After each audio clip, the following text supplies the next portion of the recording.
Minha vida sempre foi marcada por estabilidade e segurança, algo pelo qual eu era profundamente grata.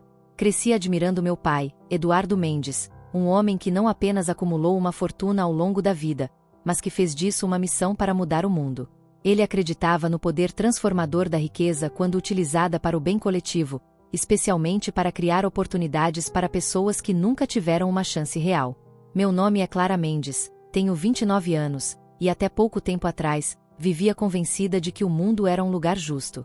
Casada com Lucas Costa, um homem charmoso e aparentemente generoso, acreditava ter encontrado um parceiro que compartilhava dos meus valores. Morávamos em Vila Flor, em uma propriedade que parecia saída de um catálogo de luxo, cercada por uma paisagem que representava tranquilidade e harmonia. Mas a vida tem um jeito cruel de revelar verdades que preferimos não enxergar. A morte do meu pai foi como um terremoto que destruiu tudo o que eu conhecia. Ele não era apenas meu pai, era meu mentor, meu maior apoio, o pilar que sustentava minha visão de mundo. Ele deixou para mim um legado substancial de 250 milhões de dólares, mas para mim, aquilo não era apenas dinheiro. Era a culminação de uma vida inteira de trabalho duro, sacrifício e uma paixão inabalável por ajudar os outros. Naquele hospital, em seus últimos momentos, fiz uma promessa a ele. Prometi que protegeria esse legado e que continuaria sua missão de transformar vidas. Lucas estava ao meu lado quando fiz essa promessa. Ele segurava minha mão, oferecendo um conforto silencioso que, na época, acreditei ser genuíno. Nos dias que se seguiram, sua postura parecia confirmar isso. Ele parecia apoiar a ideia de que o dinheiro deveria ser usado para fins filantrópicos, embora, em retrospecto, percebo que ele nunca realmente compreendeu o peso dessa responsabilidade. Quando a leitura do testamento revelou a extensão da herança, percebi uma mudança quase imperceptível em Lucas. Antes, ele era um homem que parecia indiferente a questões financeiras, alguém que valorizava experiências mais do que bens materiais. No entanto, bastou a confirmação de que eu havia herdado uma fortuna para que seus interesses se tornassem claros. Começou com comentários casuais sobre como poderíamos investir o dinheiro. Poderíamos comprar uma casa de férias na praia, ele sugeriu em um tom quase distraído. Ou talvez abrir um negócio juntos. Expliquei a ele, da forma mais calma e racional que pude, que o dinheiro não era para nós. Disse que era um legado, uma responsabilidade que meu pai confiou a mim, e que deveria ser usado para continuar seus projetos de habitação acessível e educação. Lucas ouviu, mas algo em seu olhar mudou. Ele não discutiu naquele momento, mas senti que não estava satisfeito. Os dias que se seguiram foram preenchidos por uma tensão que parecia crescer a cada conversa. Lucas começou a trazer o assunto com mais frequência, suas sugestões tornando-se cada vez mais ousadas. É muito dinheiro, Clara. Você não acha que deveríamos ao menos considerar investir uma parte disso? Poderíamos triplicar esse valor em poucos anos. Eu sabia que não seria fácil para ele entender. Afinal, nem todos cresceram com o mesmo senso de propósito que meu pai me ensinou. Mas o que começou como frustração se transformou em algo mais sombrio. Lucas tornou-se distante, e as conversas que antes eram abertas e honestas começaram a se parecer mais com debates. Ele nunca levantava a voz, mas o peso das palavras não ditas era esmagador. Foi nesse clima já tenso que Rafaela, a irmã mais velha de Lucas, entrou na nossa vida. Rafaela era conhecida por sua personalidade intensa, em muitos aspectos, tóxica. Aos 35 anos, ela nunca escondeu sua frustração com as dificuldades financeiras que enfrentava, e sua chegada trouxe uma nova camada de complexidade à situação. Desde o primeiro momento, senti que sua presença não era coincidência. Clara, você tem noção do que 250 milhões de dólares podem fazer? Ela me perguntou um dia, enquanto estávamos na cozinha. Seu tom era ao mesmo tempo inquisitivo e crítico. É um desperdício deixar tudo isso parado. Você poderia transformar a vida de vocês dois, viver sem preocupações para sempre. Eu expliquei, mais uma vez, que aquele dinheiro tinha um propósito maior. Não é apenas dinheiro, Rafaela. É o trabalho de uma vida inteira do meu pai. Não posso simplesmente usá-lo para indulgências pessoais. Mas Rafaela não parecia convencida. É fácil falar isso quando você está sentada em cima de uma fortuna, retrucou, sua voz carregada de desprezo. A partir desse momento, senti que algo havia mudado. A casa, que antes era um lugar de refúgio, tornou-se um ambiente hostil. Lucas e Rafaela começaram a passar mais tempo juntos, sempre conversando em sussurros quando eu entrava na sala. Peguei fragmentos de conversas sobre opções legais e direitos matrimoniais. Ao confrontá-los, Lucas riu e disse que eu estava imaginando coisas. Você está estressada, Clara. Talvez devesse tirar um tempo para descansar. Mas eu sabia que não estava imaginando coisas. A cada dia que passava, a presença de Rafaela tornava-se mais invasiva. Ela começou a aparecer sem avisar, fazendo perguntas cada vez mais específicas sobre a herança. Uma tarde, enquanto tomávamos café, ela me disse algo que ainda ecoa em minha mente. Lucas tem tanto direito a esse dinheiro quanto você. Vocês são casados. Ele é seu parceiro. Essas palavras me deixaram furiosa, mas decidi não reagir. Comecei a tomar precauções, trancando documentos importantes em um cofre e evitando compartilhar detalhes sobre minhas decisões financeiras. Mesmo assim, sentia que estava sendo observada, como se cada movimento meu fosse analisado. A tensão era insuportável, mas eu sabia que precisava me manter firme. Naquela época, ainda acreditava que poderia resolver tudo com conversa e compreensão. Mas a realidade era muito mais sombria do que eu poderia imaginar. Naquela casa, cercada por pessoas que deveriam ser minha família, eu estava sozinha. O que eu não sabia era que aquele sentimento de isolamento era apenas o começo de algo muito pior. Naquela noite, ao revisar algumas cartas antigas do meu pai, prometi a mim mesma que faria tudo o que estivesse ao meu alcance para proteger o legado dele. Não sabia como, mas tinha certeza de que não deixaria que a ganância de Lucas e Rafaela destruísse o que meu pai construiu. Eu só não sabia ainda o quanto teria que lutar para manter essa promessa. O clima em casa continuava pesado, mas eu tentava seguir minha rotina como se nada estivesse errado. Era difícil ignorar os olhares trocados entre Lucas e Rafaela, as conversas que cessavam abruptamente quando eu entrava na sala ou os sussurros que ecoavam pelos corredores à noite.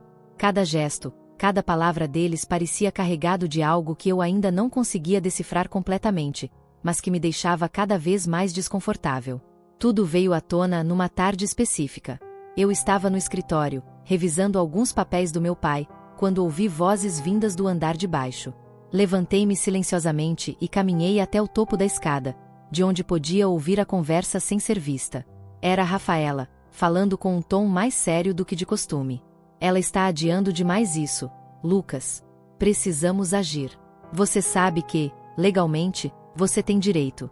Só precisamos fazer com que ela perceba isso. Eu sei, Rafaela, ele respondeu, com um suspiro pesado. Mas Clara é teimosa. Ela nunca vai ceder facilmente. Precisamos ser mais persuasivos. O tom dele me gelou. Era uma mistura de frustração e determinação que eu nunca tinha ouvido antes. Voltei para o escritório, o coração disparado. Precisava tomar uma atitude. Comecei a trancar todos os documentos importantes e decidi instalar uma pequena câmera no meu escritório. Eu precisava de provas concretas, algo que me desse a certeza do que eles estavam planejando e que me permitisse me proteger. Naquela noite, enquanto fingia assistir a um programa na televisão, notei Rafaela se esgueirando até o meu escritório. Esperei por alguns minutos antes de segui-la silenciosamente. Ao me aproximar, ouvi gavetas sendo abertas e papéis sendo remexidos. Rafaela estava procurando algo, mas antes que pudesse confrontá-la, ela saiu, com uma expressão de frustração no rosto. Ela é mais esperta do que parece, ouvi-a murmurar para Lucas na cozinha logo em seguida. Apesar do medo crescente, continuei fingindo que estava alheia à situação. Era exaustivo manter a fachada, mas eu sabia que precisava ganhar tempo. Cada dia era uma batalha silenciosa. Eles planejavam algo, mas eu também.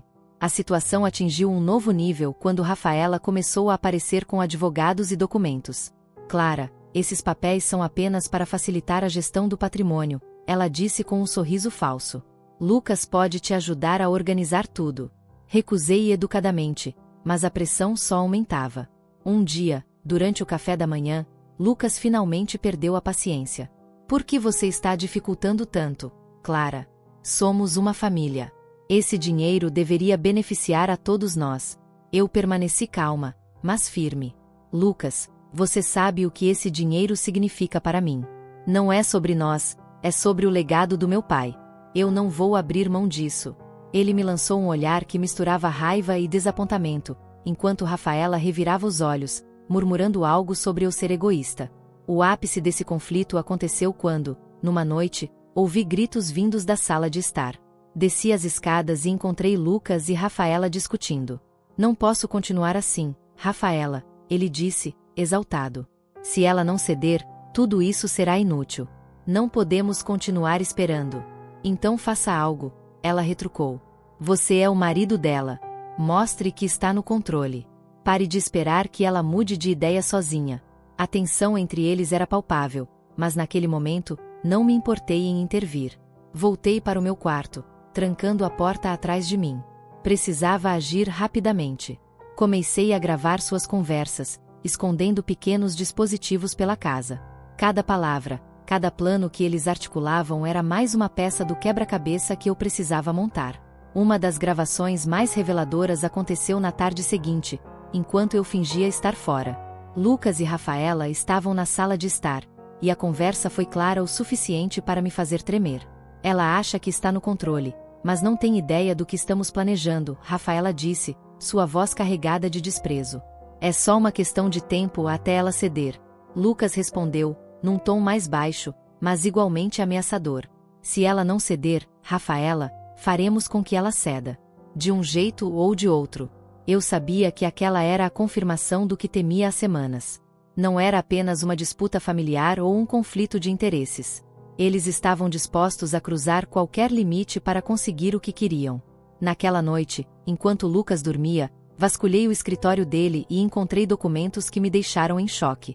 Rascunhos de alterações no testamento, uma falsa procuração que tentava me tornar o incapaz de gerir os bens e até mesmo uma assinatura falsificada em um contrato que daria a Lucas o controle total sobre a herança. Tirei fotos de tudo, enviando os arquivos para mim mesma como backup. Minha mente girava. Como essas pessoas, que deveriam ser minha família, podiam trair minha confiança de forma tão descarada? Eu sabia que precisava agir, mas também sabia que qualquer movimento precipitado poderia colocar tudo a perder. Decidi continuar jogando o jogo deles, fingindo ignorância enquanto fortalecia minhas defesas. Era um jogo perigoso, mas eu estava determinada a proteger o legado do meu pai, e a mim mesma. Nos dias que se seguiram, a tensão atingiu níveis insuportáveis. Lucas e Rafaela começaram a ser mais ousados, quase como se soubessem que o tempo estava se esgotando para eles. Rafaela tornou-se mais incisiva, sempre com comentários passivo-agressivos, enquanto Lucas alternava entre tentativas de reconciliação e ataques sutis à minha resistência.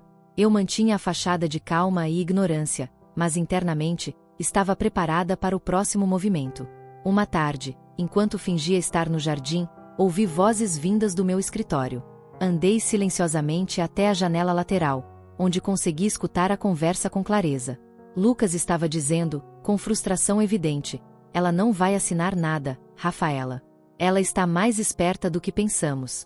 Então precisamos ser diretos, respondeu Rafaela.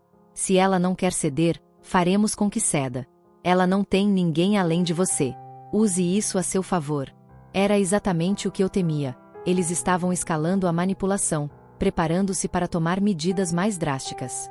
A gravação daquela conversa foi clara e incriminadora, mas eu sabia que ainda não era suficiente para expor toda a extensão de seus planos. Naquela mesma noite, eles tentaram outra abordagem. Durante o jantar, Rafaela trouxe o assunto de forma casual, mas incisiva. Clara, você realmente acha que está tomando as melhores decisões com esse dinheiro? Lucas pode te ajudar. Ele entende melhor de investimentos e finanças. Isso não é um peso que você deveria carregar sozinha. Eu sorri, tentando parecer despreocupada. Obrigada pela preocupação, Rafaela, mas eu estou lidando bem com isso. Meu pai confiava em mim, e eu pretendo honrar essa confiança. Lucas, então, acrescentou em um tom que quase me fez rir de tão calculado. Clara, somos uma equipe. Você pode confiar em mim. Só quero o melhor para nós dois. Respondi com um aceno de cabeça, mantendo minha expressão neutra, mas por dentro, cada palavra reforçava minha determinação. Eu sabia que aquela falsa preocupação era apenas mais uma camada do teatro que eles estavam encenando. Os dias seguintes trouxeram a oportunidade que eu precisava. Fingi uma saída para esclarecer minha mente, mas fiquei escondida na propriedade, observando os movimentos deles. Logo após minha partida simulada, Lucas e Rafaela entraram no meu escritório.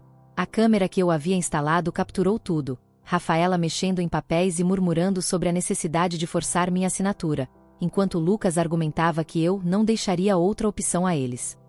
Essa gravação, combinada com os documentos falsificados que já tinha encontrado, começava a formar um caso sólido.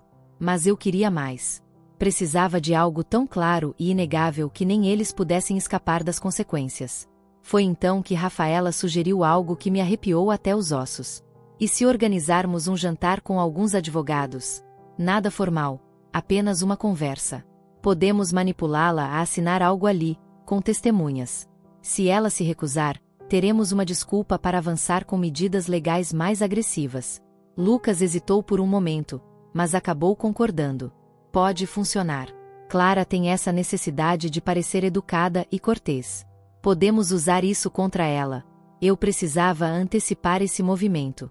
Quando o jantar foi finalmente marcado, me certifiquei de que minha gravação estava pronta e de que havia capturado o suficiente para expor suas intenções.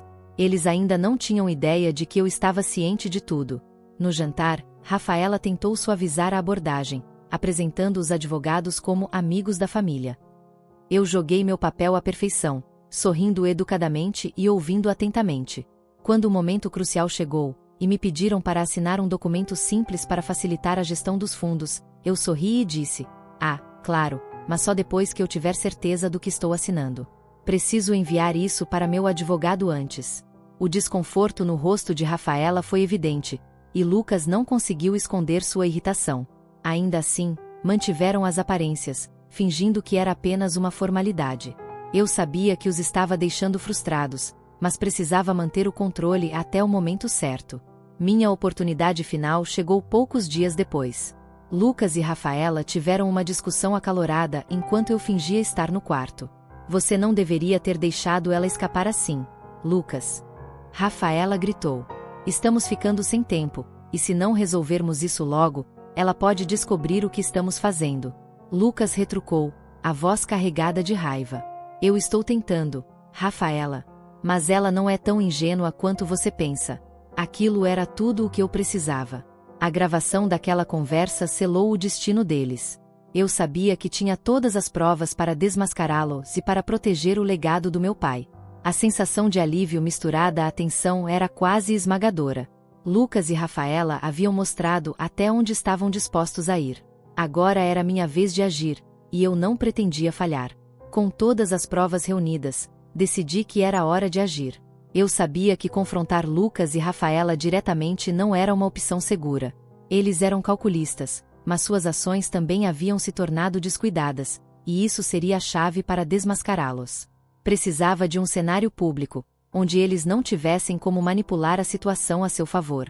Foi quando me ocorreu organizar um evento em homenagem ao legado do meu pai, uma forma de atrair atenção para suas contribuições filantrópicas e, ao mesmo tempo, expor toda a verdade. Passei as semanas seguintes organizando o evento com cuidado. Lucas e Rafaela, convencidos de que eu ainda estava vulnerável, não só não suspeitaram de nada, como se ofereceram para ajudar. Aceitei a ajuda deles, permitindo que se sentissem no controle. Enquanto isso, preparei discretamente a parte mais importante do evento: a apresentação das gravações e documentos que revelariam seus esquemas. Na noite do evento, o salão estava impecável. Amigos, parceiros de negócios do meu pai e figuras importantes da filantropia lotavam o local. Lucas e Rafaela estavam lá, circulando pelos convidados como se fossem parte integral do sucesso daquele momento. A audácia deles era revoltante, mas mantive a compostura. Quando chegou o momento do meu discurso, subi ao palco e olhei para a plateia. Meu coração estava acelerado, mas minha determinação era maior.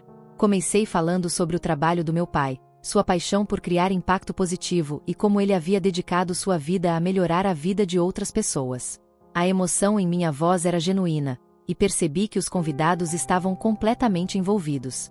Então, respirei fundo e continuei. Hoje, no entanto, preciso compartilhar algo pessoal. Algo que me dói profundamente, mas que acredito que todos aqui precisam saber. Meu pai confiou em mim para proteger o legado dele, mas essa confiança foi testada de formas que eu jamais imaginei. O silêncio no salão era absoluto. Fiz um gesto para o técnico de som, que começou a reproduzir as gravações. As vozes de Lucas e Rafaela ecoaram pelo salão, claras como o dia. Se ela não ceder, faremos com que ceda. Você não deveria ter deixado ela escapar assim, Lucas. Estamos ficando sem tempo. As reações na plateia foram imediatas. Suspiros, murmúrios de incredulidade, olhares de choque. Quando a gravação terminou, olhei diretamente para Lucas e Rafaela, que estavam imóveis, os rostos pálidos. Antes que tivessem a chance de reagir, continuei. Essas palavras pertencem às duas pessoas em quem confiei mais do que ninguém, meu marido e a irmã dele. Eles conspiraram para roubar o legado do meu pai, usando manipulação, fraude e até mesmo violência. Projetei no telão as imagens dos documentos falsificados que havia encontrado no escritório de Lucas, incluindo as assinaturas forjadas. Esses são os documentos que eles prepararam, tentando assumir o controle total da herança que meu pai deixou para causas filantrópicas. O murmúrio entre os convidados tornou-se um burburinho de indignação. Lucas tentou subir ao palco, mas seguranças contratados previamente o impediram. Clara, você está entendendo tudo errado, ele gritou, a voz cheia de desespero. Ignorei suas palavras e finalizei o discurso. Hoje, reafirmo meu compromisso com o legado do meu pai. Nenhum centavo dessa herança será usado para ganhos pessoais. Tudo será destinado às organizações que ele tanto amava e apoiava. E para Lucas e Rafaela, só tenho uma coisa a dizer. Vocês subestimaram minha força e minha determinação. Aplausos explodiram pelo salão. Alguns convidados se levantaram, aplaudindo de pé, enquanto Lucas e Rafaela permaneciam imóveis, seus rostos uma mistura de raiva e humilhação. Após o evento, entreguei todas as provas às autoridades. Lucas e Rafaela foram presos no dia seguinte, acusados de conspiração, fraude e tentativa de agressão. Durante o julgamento, as gravações e os documentos foram provas cruciais. Rafaela, desesperada para reduzir sua sentença, confessou tudo, inclusive os planos de manipular e intimidar-me para obter controle da herança. Lucas permaneceu em silêncio durante a maior parte do julgamento, mas sua postura derrotada era evidente. Ele foi condenado a 7 anos de prisão, enquanto Rafaela recebeu uma sentença de 5 anos. Finalmente, a justiça havia sido feita. Com o caso encerrado, vendi a casa onde tantas traições haviam acontecido e me mudei para um lugar mais simples e tranquilo, cercado pela natureza. Redirecionei toda a herança para as causas que meu pai apoiava. Moradias para famílias de baixa renda, bolsas de estudo para jovens promissores e projetos de preservação ambiental. Um dia, recebi uma carta de Lucas, escrita da prisão. Era curta, cheia de desculpas e arrependimentos tardios. Fui cego pela ganância e pela influência de Rafaela, ele escreveu. Não espero seu perdão, mas espero que você encontre paz. Não respondi. A paz que ele mencionava já estava comigo, não porque ele pediu, mas porque lutei para conquistá-la. Essa experiência me ensinou que, por mais devastadora que seja a traição, ela não define quem somos. Transformei a dor em força, a raiva em determinação e o legado do meu pai em algo ainda mais poderoso. Hoje, dedico minha vida a garantir que sua visão continue impactando vidas e a lembrar que, mesmo nos momentos mais sombrios, há sempre uma saída para a luz. Nunca achei que fosse contar essa história para ninguém, mas talvez aqui seja o lugar certo. Não sei se vou conseguir explicar tudo da forma como realmente aconteceu, mas vou tentar. Talvez alguém aqui entenda, ou pelo menos não ache que estou ficando louca. Minha filha, Sumi, era tudo para mim. E quando eu digo tudo, não é exagero. Ela foi o único bebê que consegui depois de anos tentando engravidar. Fizemos fertilização in vitro, o que na época parecia um milagre. Meu marido e eu tentamos por 5 anos sem sucesso, e, sinceramente, eu já estava começando a aceitar que talvez nunca fosse ser mãe. Mas então veio a Sumi.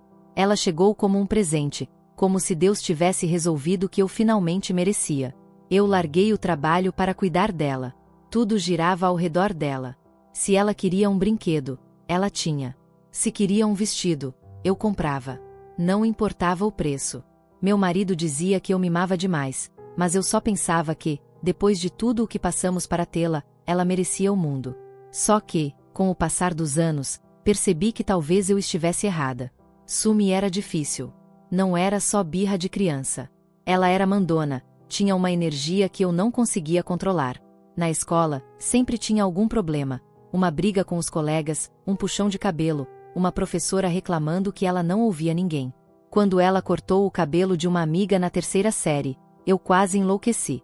A mãe da outra menina veio gritar comigo na porta de casa, e, por mais que eu pedisse desculpas, parecia que nada era suficiente.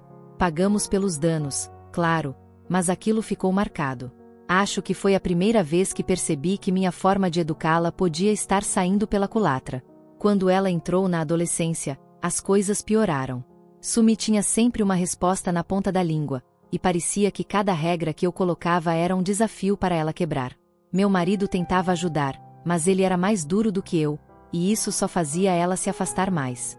Eu me sentia presa. Se eu dava bronca, ela se fechava completamente. Se eu era carinhosa, ela me tratava como se eu fosse boba. E eu? Eu só queria que ela fosse feliz, que ela entendesse o quanto eu a amava. Então, veio o dia que mudou tudo. Não sei explicar o quanto dói lembrar disso, mas acho que é importante para vocês entenderem. Foi uma discussão boba, dessas que qualquer mãe e filha tem. Ela queria sair, e eu disse que não. Era tarde, e ela já tinha se metido em encrenca suficiente na escola naquela semana. Nós brigamos. Eu disse que ela precisava aprender a me respeitar, que ela não podia fazer tudo o que queria. Ela gritou que eu não a amava, que eu sempre estava contra ela. E antes que eu pudesse dizer qualquer coisa, ela bateu a porta e saiu. Eu lembro exatamente da sensação que tive naquele momento. Era um misto de raiva e medo. Parte de mim queria ir atrás dela, mas outra parte achava que eu precisava deixá-la esfriar a cabeça. Ela sempre voltava. Só que dessa vez, ela não voltou. Foi um telefonema. Uma ligação que nenhum pai ou mãe deveria receber. Sumi foi atropelada. Eles disseram que ela estava consciente quando a ambulância chegou, mas, quando chegamos ao hospital, ela já tinha ido embora. Meu bebê, minha Sumi, que eu tanto lutei para ter, se foi assim, num piscar de olhos. Nem sei como explicar o que senti.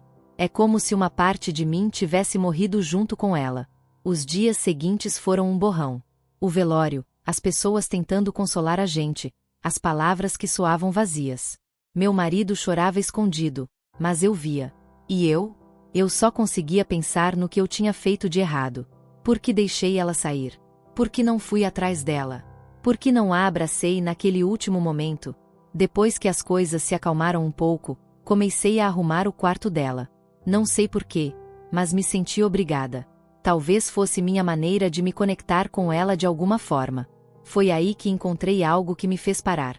No computador dela, tinha uma pasta com fotos. Fotos de Sumi com uma garota que eu nunca tinha visto. Elas pareciam muito próximas, sempre sorrindo. Havia também mensagens. Descobri que essa garota era do orfanato da cidade e que Sumi estava ajudando a pagar as aulas dela em um cursinho de reforço. Isso me pegou de surpresa. Minha filha, que eu achava ser tão egoísta, estava ajudando alguém. Eu chorei tanto naquele dia, mais do que no dia do velório. Foi como se eu finalmente visse Sumi de verdade, como se, apesar de tudo, ela tivesse um lado que eu nunca conheci completamente. Não sei porquê, mas senti que precisava conhecer essa garota. Depois de encontrar aquelas fotos e mensagens, algo dentro de mim mudou. Eu estava imersa na culpa e na dor pela perda de Sumi, mas saber que ela estava ajudando alguém sem que eu soubesse me deu uma faísca de esperança. Parecia que, mesmo com todos os conflitos, ela ainda era capaz de algo tão genuíno e altruísta. Eu precisava saber mais. Não era só curiosidade, era uma necessidade quase obsessiva de me conectar com o que restava da minha filha. Descobri o nome da amiga, Jiwon. Achei o nome dela em algumas mensagens no computador e nas redes sociais da Sumi. Com isso, fui até o orfanato onde ela morava. Não foi fácil entrar lá. Eu me senti deslocada, como se estivesse invadindo um espaço que não era meu. Mas as pessoas lá foram gentis quando expliquei quem eu era e o motivo da minha visita. Quando vi Jiwon pela primeira vez, foi um choque. Ela era muito parecida com Sumi. Não fisicamente, mas havia algo no jeito dela. O sorriso, a postura tímida, o olhar curioso. Ela parecia estar carregando o peso do mundo nos ombros, mas tentava disfarçar com uma expressão de força. Eu fiquei parada por alguns segundos antes de conseguir dizer qualquer coisa. Ela, por outro lado, parecia saber exatamente quem eu era. Foi ela quem começou. Você é a mãe da Sumi, não é? Aquilo me atingiu como um soco. Eu esperava ser eu a quebrar o gelo, mas ela parecia tão segura e, ao mesmo tempo, vulnerável. Balancei a cabeça, tentando manter a compostura. Nós conversamos ali mesmo, no pátio do orfanato. Ji-won me contou como ela e Sumi ficaram amigas. Ela disse que, no início, as outras crianças não gostavam muito dela.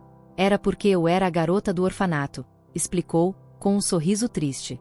Mas Sumi não ligava para essas coisas. Pelo que Ji-won disse, minha filha tinha sido uma espécie de protetora para ela. Quando as outras crianças a excluíam, Sumi fazia questão de incluir Ji-won em tudo. Elas almoçavam juntas, estudavam juntas e até planejavam o futuro juntas. Sumi tinha convencido Ji-won a entrar no cursinho de reforço para melhorar as notas. E, quando Ji-won disse que não podia pagar, Sumi simplesmente deu um jeito. Ela não me deixou recusar. Ji-won disse. Disse que se eu não aceitasse, ela ia ficar muito chateada. Fiquei sentada ali, ouvindo tudo isso, sem saber o que dizer. Minha filha tinha lados que eu nunca conheci, e isso me deixava com um misto de orgulho e tristeza. Eu achava que a conhecia por completo, mas essas histórias mostravam que ela era muito mais complexa do que eu imaginava. Depois desse primeiro encontro, eu não consegui parar de pensar em Ji-won. Havia algo nela que me puxava, como se eu tivesse uma segunda chance de fazer algo certo. Talvez fosse a culpa, ou talvez fosse a sensação de que Sumi tinha deixado Ji-won na minha vida por um motivo. Então, comecei a visitá-la mais frequentemente. A cada encontro, eu descobria mais sobre ela, e de alguma forma, também mais sobre minha própria filha. Ji-won era diferente de Sumi em muitos aspectos. Ela era mais reservada, mais madura para a idade. A vida no orfanato parecia ter forçado ela a crescer rápido. Mas, ao mesmo tempo, ela tinha um lado vulnerável que me lembrava Sumi quando era mais nova. Ela também me contou coisas que eu nunca soube sobre a relação delas. Como o dia em que Sumi brigou com uma garota na escola porque ela estava zombando de Ji-won. Esse foi o episódio da briga de cabelo que eu tanto critiquei Sumi por ter se envolvido. Descobrir que ela estava defendendo Ji-won me fez sentir uma culpa esmagadora. Tudo o que eu fiz foi repreendê-la naquela época, sem nunca perguntar por que ela tinha feito aquilo. Esses encontros começaram a se tornar um hábito. Eu levava lanches para Ji-won, ajudava ela com os estudos e ouvia as histórias que ela tinha sobre Sumi. Com o tempo, ela começou a se abrir mais, a confiar em mim. E eu, sem perceber, comecei a ver Ji-won como algo mais do que uma amiga da minha filha. Ela era uma extensão de Sumi. Eu sabia que era errado pensar assim, mas era inevitável. Havia algo nela que me fazia querer protegê-la, cuidar dela. Foi quando comecei a cogitar a ideia de ajudar Ji-won de uma forma mais significativa. Meu marido não ficou surpreso quando eu falei sobre isso. Você quer adotar ela, não é? Ele disse, direto ao ponto. Eu neguei na hora, dizendo que era só uma ideia, que eu só queria ajudar com os estudos dela. Mas ele me conhecia bem demais. Se é isso que você sente que precisa fazer, então faça, ele disse. Mas só tome cuidado para não transformar Ji-won em uma substituta para Sumi. Aquilo me atingiu em cheio, porque ele estava certo. No fundo, parte de mim queria preencher o vazio deixado por Sumi, e Ji-won parecia a única pessoa capaz de fazer isso. Mas, ao mesmo tempo, eu sabia que não era justo com Ji-won. Ela não merecia ser tratada como um remendo para o meu luto. Foi aí que as coisas começaram a se complicar. Eu estava dividida entre o desejo de ajudar Ji-won e o medo de fazer isso pelos motivos errados. Além disso, havia a questão de como ela se sentiria sobre isso. Será que ela aceitaria? Será que ela queria fazer parte da nossa família? Ou será que ela me veria como alguém tentando forçar uma relação? As dúvidas começaram a me consumir, mas eu sabia que precisava fazer algo. Então, decidi que precisava conversar com Ji-won sobre como eu me sentia. Não foi fácil, porque, mesmo depois de semanas visitando-a no orfanato, eu ainda sentia que estávamos andando em uma corda bamba emocional. Mas eu sabia que não podia adiar mais. Uma tarde, depois de levar alguns materiais escolares para ela, finalmente criei coragem.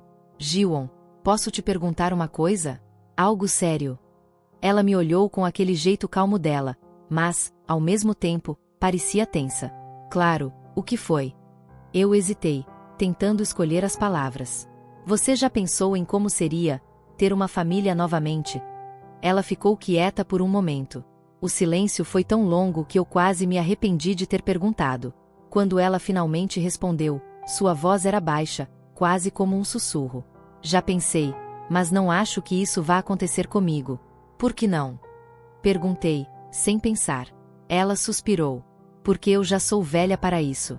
As pessoas querem bebês ou crianças pequenas. Não adolescentes com bagagem. Essas palavras me acertaram como um golpe. Fiquei sem fala por alguns segundos, tentando processar o que ela tinha acabado de dizer. Eu nunca tinha pensado por esse ângulo. Para Ji-won, o sistema já tinha decidido o destino dela. Ela não esperava ser escolhida, não achava que merecia. E se eu e meu marido quisermos ser sua família, soltei de repente. Eu juro que quase podia ouvir meu coração batendo na garganta enquanto esperava a resposta dela. Ji-won me olhou como se eu tivesse acabado de falar algo absurdo. Sério, foi tudo o que ela conseguiu dizer. Expliquei para ela que minha intenção não era substituir Sumi, mas que, depois de conhecê-la, eu sentia que ela fazia parte de algo maior na nossa vida. Disse que Sumi a adorava e que, de certa forma, parecia que ela tinha trazido Ji-won até nós. Ela ficou em silêncio por muito tempo depois disso, e eu não pressionei. Apenas disse que ela podia pensar no assunto e que a decisão seria totalmente dela. O que ela respondeu, eventualmente, não foi o que eu esperava. Eu preciso de tempo para pensar nisso. Respeitei isso. Voltei para casa e contei tudo ao meu marido. Ele ouviu pacientemente, como sempre fazia, mas percebi que ele estava preocupado. Você acha que ela vai aceitar? Ele perguntou. Não sei, respondi. E essa era a verdade. Eu não fazia ideia. Nos dias seguintes, Ji-won começou a se distanciar. Ela parou de responder às mensagens, e quando eu a visitava no orfanato, parecia mais reservada. Não era o tipo de rejeição direta, mas claramente ela estava lutando com o que eu tinha proposto. Foi aí que algo estranho aconteceu. Estava tarde, e eu já estava na cama, mas não conseguia dormir. A casa estava quieta, exceto pelo som ocasional do vento lá fora. De repente, ouvi um som vindo do quarto de Sumi, meu coração disparou. Não era a primeira vez que eu ouvia coisas desde que ela tinha partido, mas sempre achei que eram apenas ecos da minha imaginação, meu luto se manifestando de formas inesperadas. Mas, naquela noite, o som era mais claro. Era como se algo estivesse se movendo no quarto dela. Levantei, com as mãos tremendo, e fui até o corredor. Abri a porta lentamente e vi algo que me deixou sem fôlego. O computador de Sumi estava ligado. A tela brilhava suavemente no escuro, e uma música familiar tocava. Era a música favorita de Ji-won, aquela que Sumi costumava ouvir com ela. Eu sabia disso porque Ji-won tinha me contado. Fiquei paralisada por alguns segundos. Não havia ninguém no quarto. O computador estava exatamente como eu tinha deixado da última vez que entrei ali. Mas lá estava ele, ligado, com a música tocando. Não sei o que me deu coragem para me aproximar, mas fui até a mesa e olhei a tela. A única coisa aberta era uma foto de Sumi e Ji-won juntas, uma das que eu já tinha visto antes. Mas, naquele momento, parecia que Sumi estava tentando me dizer algo. Contei ao meu marido na manhã seguinte.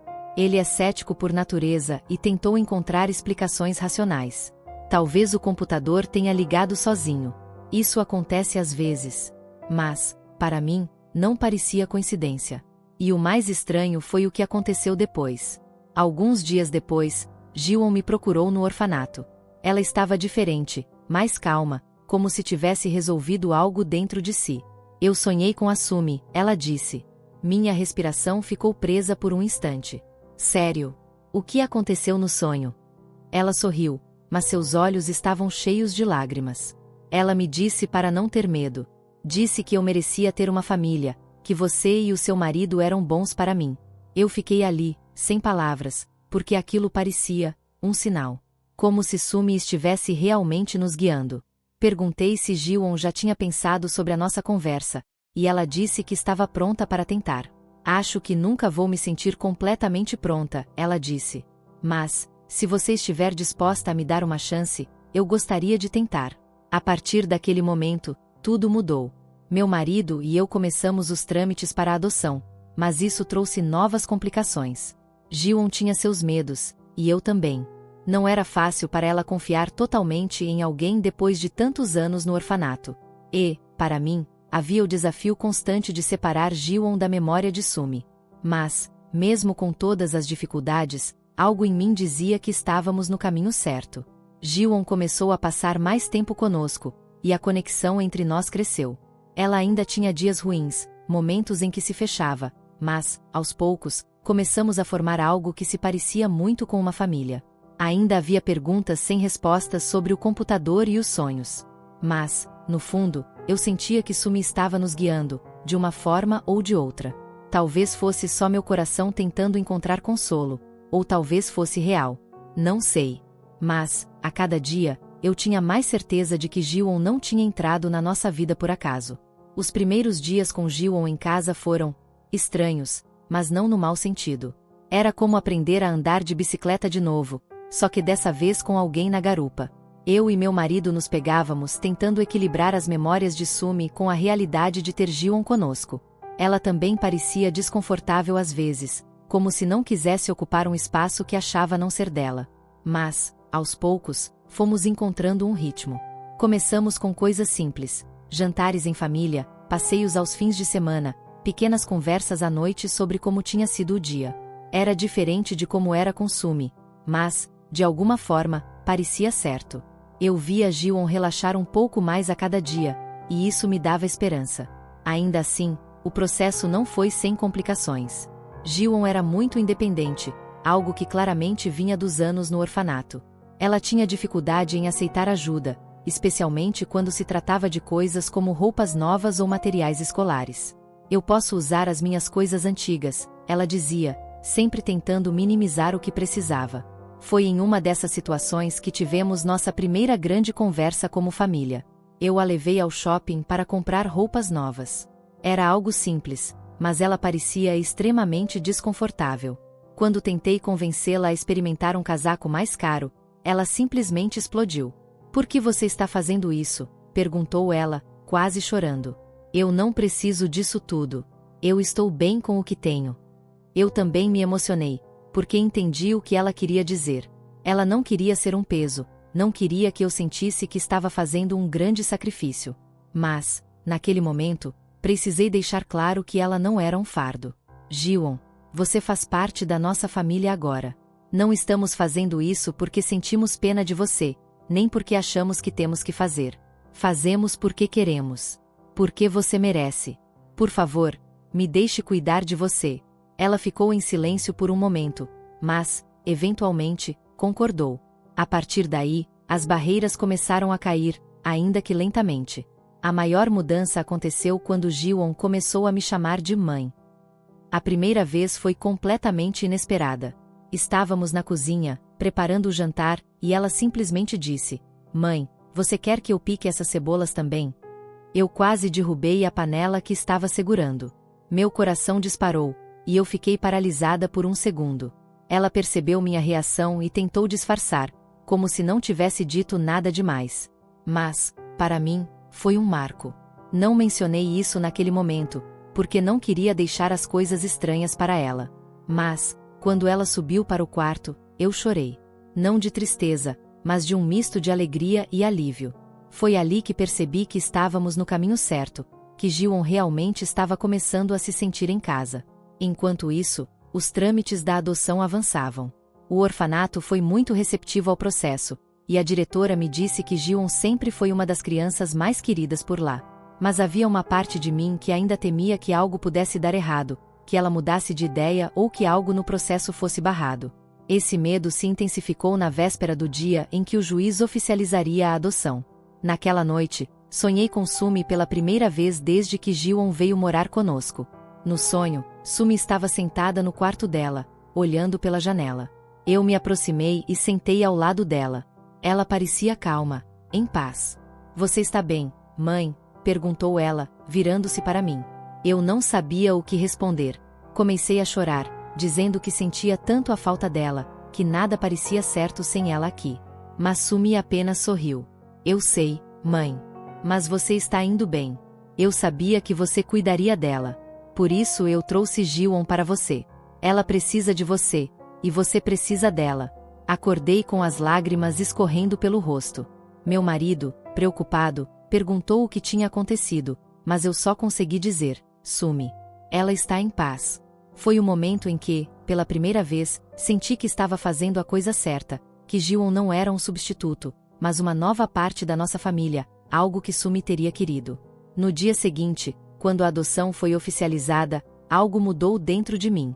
Enquanto saíamos do tribunal, olhei para Ji-won e disse: Bem-vinda à nossa família. Ela sorriu, mas havia lágrimas nos olhos dela também. Hoje, estamos vivendo uma nova rotina. Ji-won ainda está se adaptando, e nós também. Não é perfeito, e nunca será. Ainda sinto falta de Sumi todos os dias, mas, ao mesmo tempo, sinto que ela continua conosco, de alguma forma. Ji-won agora me chama de mãe regularmente, e meu marido de pai. Quando ela começou a fazer isso em público pela primeira vez, percebi o quanto isso significava, não apenas para ela, mas para nós também. Era como se finalmente tivéssemos encontrado uma nova forma de família, construída sobre o amor, a dor e a memória de alguém que sempre estará conosco. E, sabe, às vezes, ainda ouço aquela música tocando no computador de Sumi. Talvez seja apenas minha imaginação, ou talvez seja um lembrete de que, de alguma forma, ela está cuidando de nós. Não importa qual seja a explicação, sei que estamos onde deveríamos estar. E isso basta para mim.